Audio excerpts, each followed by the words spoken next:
শুধু ভারী করেই জ্বরেছিল।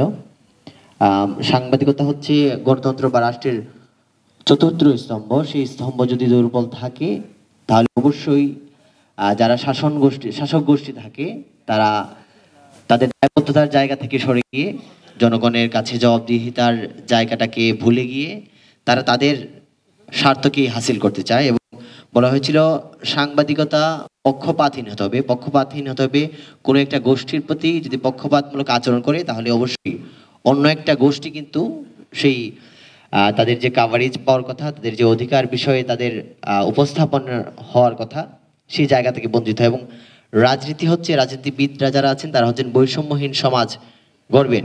সেইখানে তারা শুধু নিজ সংগঠনের বা নিজ মতাদর্শের মানুষের বাইরে গিয়ে সবার প্রতি বৈষম্যহীন দৃষ্টি রাখবেন। একজন সাংবাদিক, আমি একজন সাংবাদিক সংবাদকর্মী নই, কিন্তু যদি একজন সাংবাদিকের জায়গা থেকে আমি দেখি, যেহেতু আমি একটা একাডেমিক এরিয়ায় পড়াশোনা করেছি, সাংবাদিকতার বিষয় আশয় নিয়ে আমার নিবিড় পড়াশোনা আছে, সেইখান থেকে সাংবাদিকের যে পক্ষপাতমূলক আচরণ, সেই আচরণের কারণেই কিন্তু বাংলাদেশে একটি ফ্যাসিবাদী সরকার প্রতিষ্ঠিত হয়েছিল।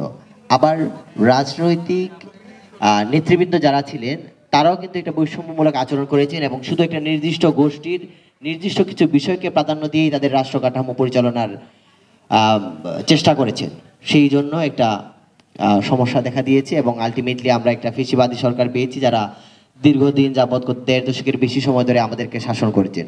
সুতরাং আমি মনে করি যে একজন একাডেমিক এরিয়ার ব্যক্তি হিসেবে যেমন আমার বা আমাদের এরিয়ার লোকজনের পক্ষপাতহীন আচরণ করা উচিত ছিল, তেমনি একজন রাজনৈতিক ব্যক্তি হিসেবে আচরণ উচিত ছিল বৈষম্যহীনভাবে আমার সকল অডিয়েন্স বা দর্শকদের বা ভোটারদের কাছে যাওয়ার।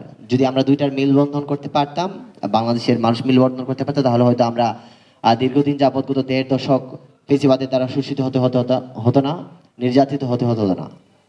সুতরাং আমি মনে করি এই দুইটার খুবই একটা সম্পর্ক রয়েছে এবং দুইটা যে এরিয়া আছে, কর্মক্ষেত্র আছে, দুই এরিয়ার মানুষই যদি তাদের দায়িত্ব সুন্দরভাবে পালন করতে, তাহলে আমরা এই জায়গায় স্থবির না থেকে আমরা অনেক দূর হয়তো এগিয়ে যেতে পারতাম বাংলাদেশ রাষ্ট্রকে সাথে নিয়ে। ধন্যবাদ।